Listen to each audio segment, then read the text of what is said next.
자, 오늘 함께 은혜 받으실 말씀을 보도록 하겠습니다. 자, 시편 37편 24절 말씀입니다.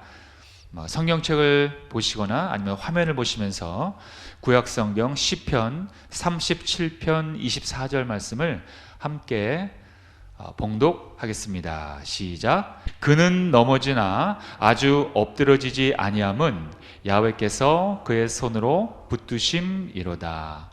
아멘. 자, 오늘 설교의 제목은 함께 따라하겠습니다. 시작. 견딜 수 없는 고통이 올 때라는 제목으로 함께 말씀을 나누도록 하겠습니다.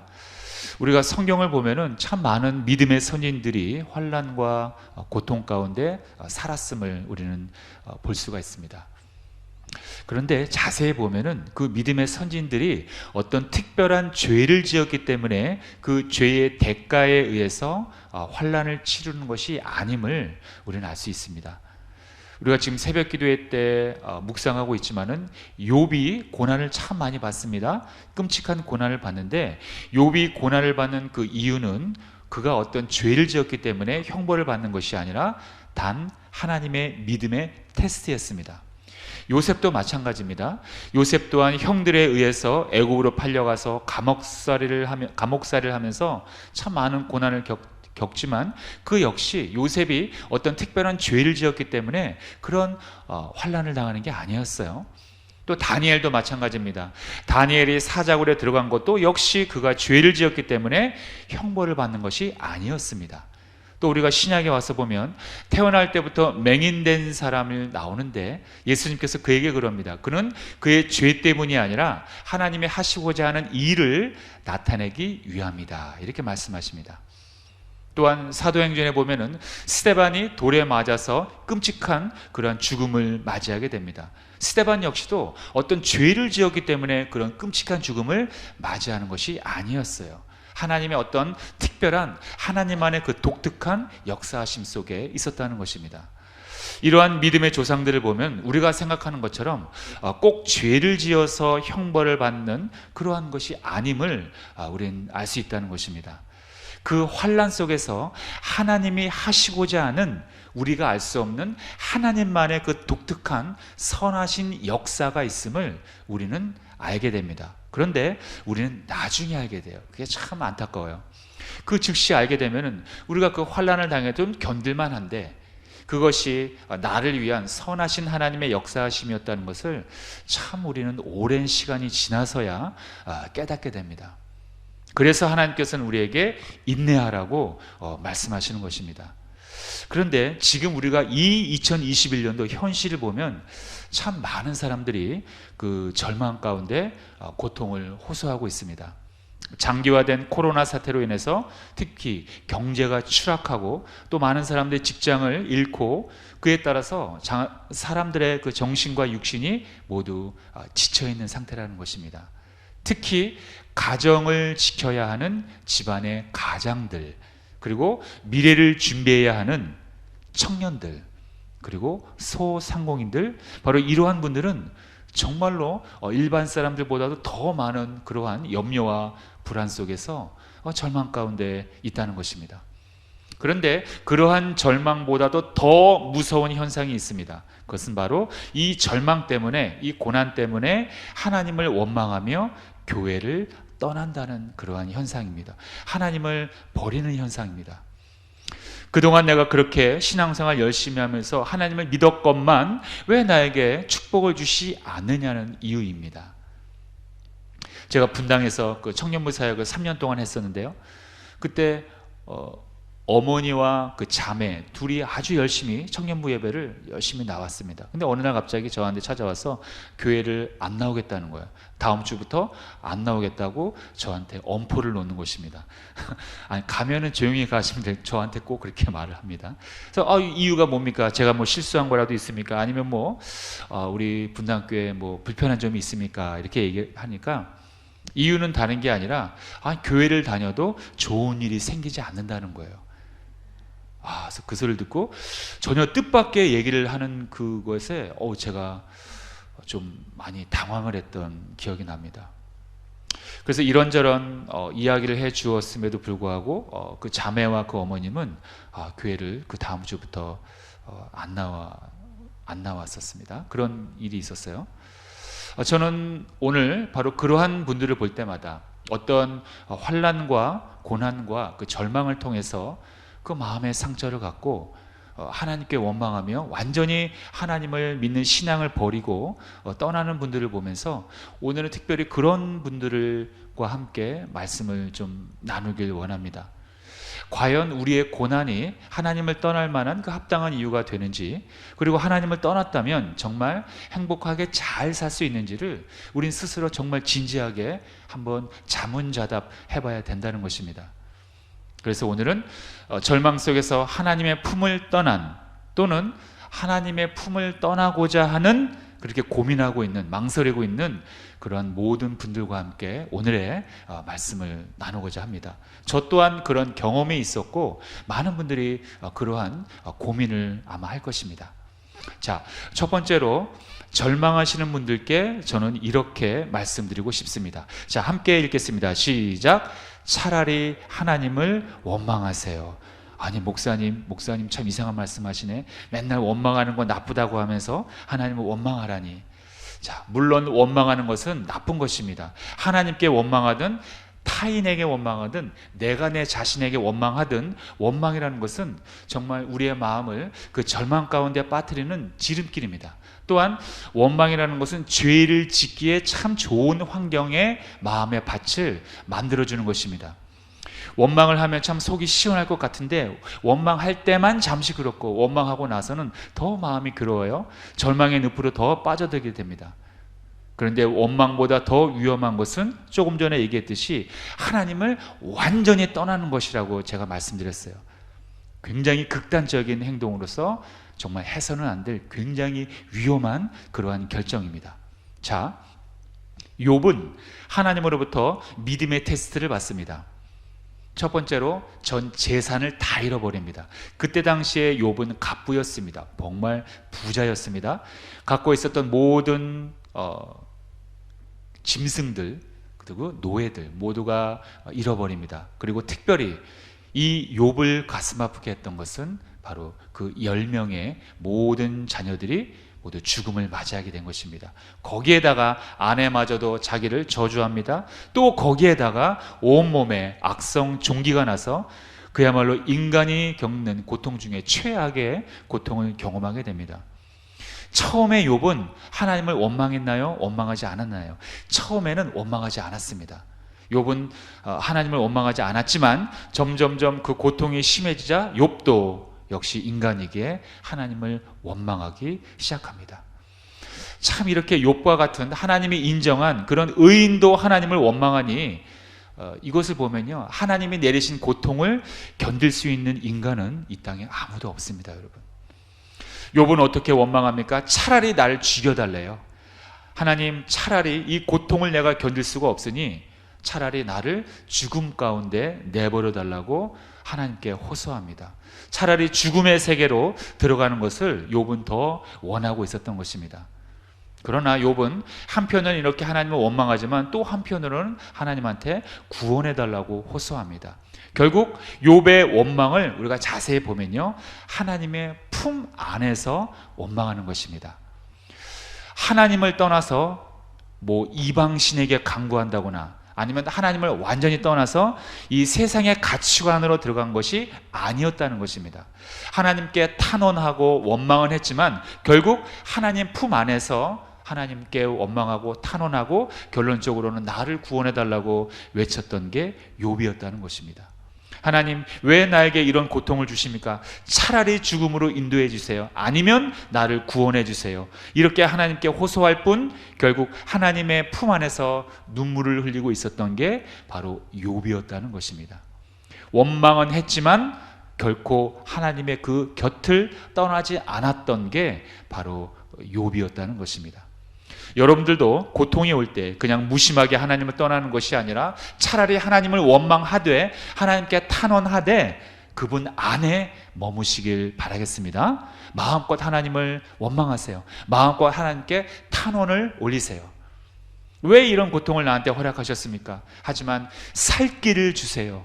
이렇게 하나님의 품 안에서 마음껏 토로하시기를 바라겠습니다. 그럴 토로를, 우리의 원망을 받아주실 만한 분이니까 아버지가 되시는 거라는 겁니다. 하나님은 우리 회사의 어떤 회장님이 아니에요. 사장님이 아닙니다. 우리의 아버지라는 것입니다. 다윗 역시 그야말로 정말 하나님의 그 영광과 고난을 동시에 경험했던 인물 중에 하나입니다. 다윗은 이스라엘의 그 2대 왕이 전까지도 역경이 참 많았고, 왕이 된 이후에도 정말로 많은 고난을 겪었던 사람입니다.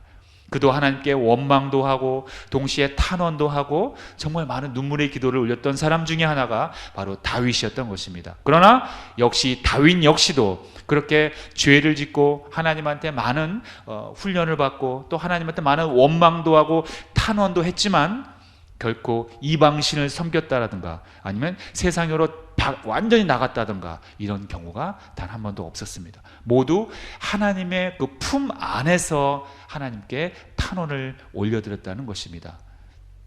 시편의 많은 내용들을 다윗이 지었습니다. 특별히 시편 142편을 보면 다윗이 얼마나 그 고통스러웠는지를 알 수 있습니다. 다윗은 자신을 죽이려 하는 그 자기의 장인 사울 왕을 피해서 동굴 속에서 숨어서 지냈었습니다. 그때 당시 하나님한테 탄원하며 도움의 손길을 간구합니다. 자, 시작. 야훼여, 내가 주께 부르짖어 말하기를 주는 나의 피난처시요 살아있는 사람들의 땅에서 나의 분기시라 하였나이다. 나의 부르짖음을 들으소서. 나는 심히 비천하나이다. 나를 핍박하는 자들에게서 나를 건지소서. 그들은 나보다 강하니이다. 내 영혼을 옥에서 이끌어내사 주의 이름을 감사하게 하소서. 주께서 나에게 갚아주시리니 의인들이 나를 두루리이다. 참 얼마나 그 죽음을 피하기 위해서 동굴 속에서 숨어서 저렇게 하나님께 호소하고 있는 거 아닙니까? 우리는 고통이 심해지면요 누구나 이성을 잃게 됩니다. 그리고 믿음까지 버리게 됩니다. 그러나 그 어떤 상황 속에서도 하나님을 향한 그 부르짖음은 여러분 결코 멈추지 말아야 합니다. 우리가 그 어떤 극한의 순간에도 우리가 믿고 의지할 분은 오직 하나님 한 분뿐임을 결코 잊어서는 안 된다는 것입니다. 너는 내게 부르짖으라. 내가 내게 응답하겠고 내가 알지 못하는 크고 은밀한 일을 내게 보이리라. 혹시 지금 이 시간 하나님의 품을 떠나고자 고민하시고 계신 분들이 있습니까? 자신의 고통을 이유로 해서 또는 어떤 특별한 여러 가지 이유를 하나님한테 말씀하면서 나는 이러한 이유 때문에 더 이상 나는 교회를 나올 수가 없습니다. 하나님, 나는 하나님을 잠시 떠나야 될 것 같습니다. 예배를 드려야 할 것 같지 않습니다. 그러나 그런 분들이 있다면 다시 하나님이 세우신 교회로 나오시길 바랍니다. 하나님은 완벽한 사람을 찾는 것이 아니라 하나님을 의지하는 사람을 기다리고 계시는 것입니다. 바로 여러분들이 그러한 분들이 되시길 주님의 이름으로 축원드립니다. 자, 두 번째로 절망하시는 분들께 저는 오늘 이렇게 말씀드립니다. 자, 따라하겠습니다. 시작. 넘어져도 엎어지지 않습니다.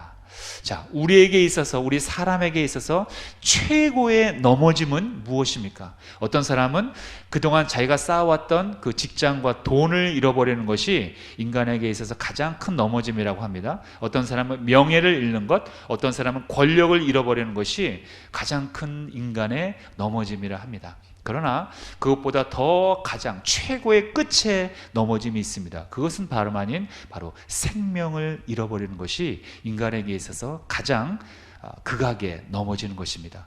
그런데 하나님께서는 우리가 죽더라도 그것이 완전한 엎어짐이 아니라고 말씀하십니다. 끝이 아니라는 거예요.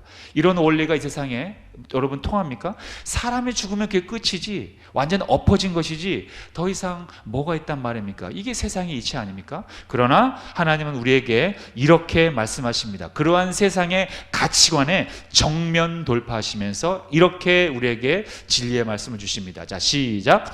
죄의 대가는 죽음이요 하나님의 은사는 그리스도 예수 우리 주 안에 있는 영생입니다. 예, 로마서 6장 23절을 우리말 성경으로 보았습니다.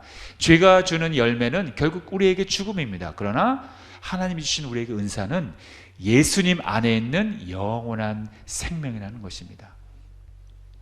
죄가 주는 것은 결국 죽음이었다면 하나님이 주시는 것은 영생이라는 것입니다. 예수님은 십자가에서 죽으셨습니다. 그때 원수 마귀는 축배를 들었을 것입니다. 내가 드디어 하나님의 아들을 이겼다. 죽음으로 이겼다. 아니, 이 세상에 죽음을 이기는 사람이 어디 있어? 어떻게 사람이 죽었다가 다시 살아나? 이렇게 마귀는 외치면서 승리를 자축하고 있었을 것입니다. 그러나 예수님은 이미 예언했듯이 3일 만에 부활하셨습니다. 그리고 그 부활은 순간적인 부활이 아니라, 나사로와 같은 그런 순간적인 부활이 아니라 영원한 생명이었습니다. 부활은 마귀의 가장 극악무도한 그 무기였던 죽음을 이겼다는 영원한 생명의 증거였던 것입니다. 세상이 볼 때는 예수님은 십자가의 형벌로 넘어지셨습니다. 그러나 완전히 엎어지신 것은 아니었습니다. 사랑하는 성도 여러분, 여러분들 혹시 지금 넘어지셨습니까? 그러나 그 넘어짐은 여러분들이 완전히 코가 땅에 닿아서 다시 회복이 불가능한 그런 엎어짐이 아니라는 것입니다. 여러분들이 하나님의 품 안에 있다면 말입니다. 세상은 끊임없이 여러분들에게 그 분노를 일으키고 절망을 주고 끊임없이 불평등하는 마음을 줄 것입니다. 그러나 하나님은 끊임없이 그와 반대로 희망을 주시는 분입니다. 여러분들은 그 희망을 잡아야 한다는 것입니다. 왜냐하면 하나님은 부활로 우리가 이기지 못하는 그 죽음을 이겨놓으셨기 때문이라는 거예요. 하나님은 그러니 안심하고 나의 안에 거하라, 이렇게 항상 우리에게 말씀하시는 겁니다. 이렇게 말씀하십니다. 항상 나를 바라보아라, 나를 앙망하라. 너희들이 이기지 못하는 죽음을 내가 이겨놓았는데 무슨 걱정이냐.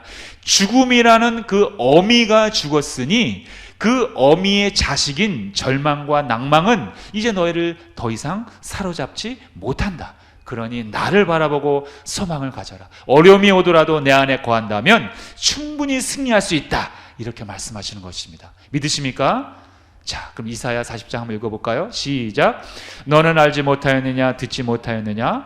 영원하신 하나님 야훼, 땅끝까지 창조하신 이는 피곤하지 않으시며 곤비하지 않으시며 명철이 한이 없으시며 피곤한 자에게는 능력을 주시며 무능한 자에게는 힘을 더하시나니 소년이라도 피곤하며 곤비하며 장정이라도 넘어지며 쓰러지되 오직 야훼를 앙망하는 자는 새 힘을 얻으리니 독수리가 날개치며 올라감 같을 것이요 곤비하지 아니하겠고 걸어가도 피곤하지 아니하리로다. 할렐루야.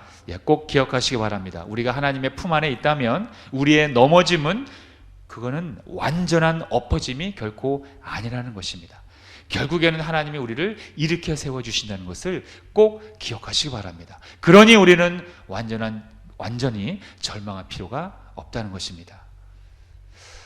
자, 마지막 세 번째로 절망하시는 분들께 오늘 이 진리를 소개합니다. 자, 함께 크게 외칩니다. 시작. 인생의 모든 답은 예수님께 있습니다. 인간이 풀지 못하는 그런 단 하나의 방정식, 그것이 바로 이 우주의 기원 아닙니까?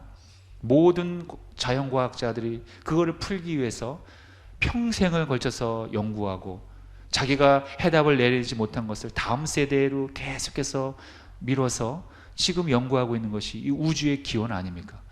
인생의 그 풀지 못하는 단 하나의 방정식을 풀지 못해서 전 세계의 과학자들과 현대인들은 그것을 지금 연구하고 있다는 것입니다.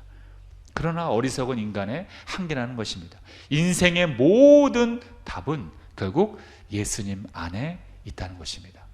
많은 사람들은 이렇게 얘기합니다. 참 알다가도 모르는 게 우리의 인생이라고 얘기합니다. 정답이 없는 게 인생이라고 사람들은 이야기합니다. 당연하죠. 모르니까 그런 거예요. 어디서 왔다가 어디로 가는 건지 모르기 때문에 그런 얘기를 한다는 거예요. 세상 사람들이 볼 때는 알다가도 모르는 게 인생이다, 이 말이 맞습니다. 세상 사람들이 볼 때는. 그러나 우리가 볼 때는 그것이 아니라는 거예요. 우리가 볼 때는 분명히 인생의 모든 답은 하나님께, 예수님께 있다는 것입니다. 우린 이것을 반드시 알아야 합니다. 세상 사람들이 볼 때는 내가 믿었던 모든 것들이 자기를 지켜주지 못하기 때문에 바로 인생에는 답이 없다고 얘기하는 거예요.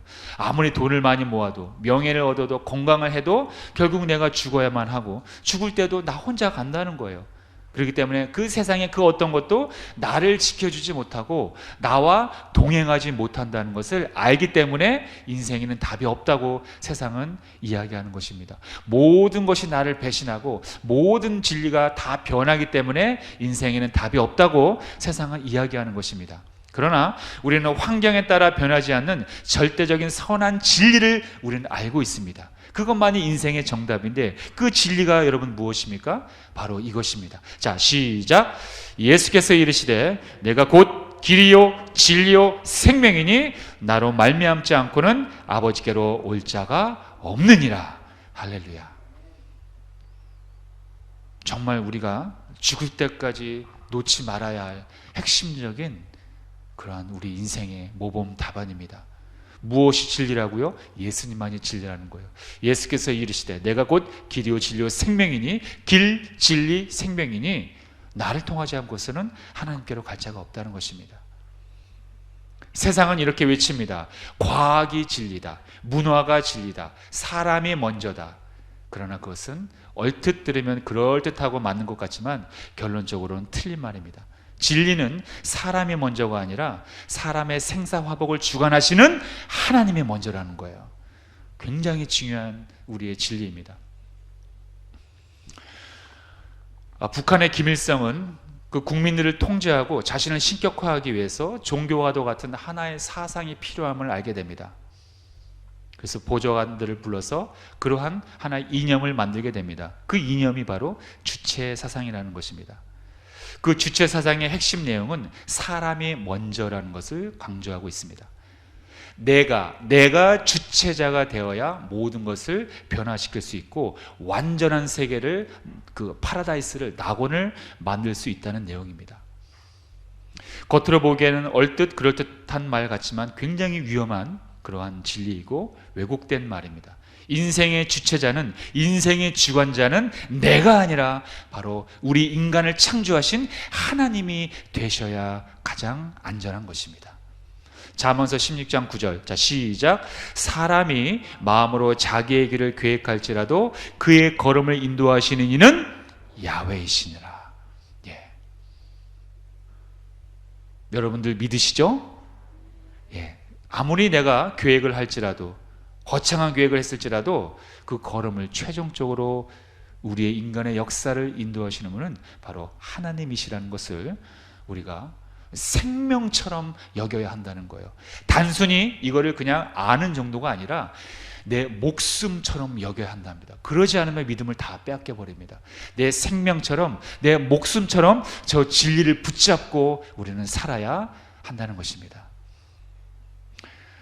자신의 운명 앞에서 마치 욥처럼 하나님을 원망하며 자신을 죽여달라고 외쳤던 어느 한 자매가 있었습니다. 이 이지선 자매는요, 제가 좀 설교할 때 자주 예화를 좀 들긴 하는데 23살이던 2000년 7월 그 음주운전 차량과 충돌을 해서 그 차량에 화재가 발생하고 그로 인해서 그 전신 3도 화상을 입게 됩니다. 그리고 30번이 넘는 대수술과 또 재활 치료를 받게 되고 정말 그 20대 초반의 젊은 여자로서 감당하기 힘든 그런 고통을 받게 됩니다. 뭐 중간에 여러 과정들이 있었겠죠. 지금은 뭐 세월이 많이 있기 때문에 40대가 됐죠. 그로부터 21년이 지난 지금 우리 이지선 자매님은 여러분 어떻게 지내고 있을까요?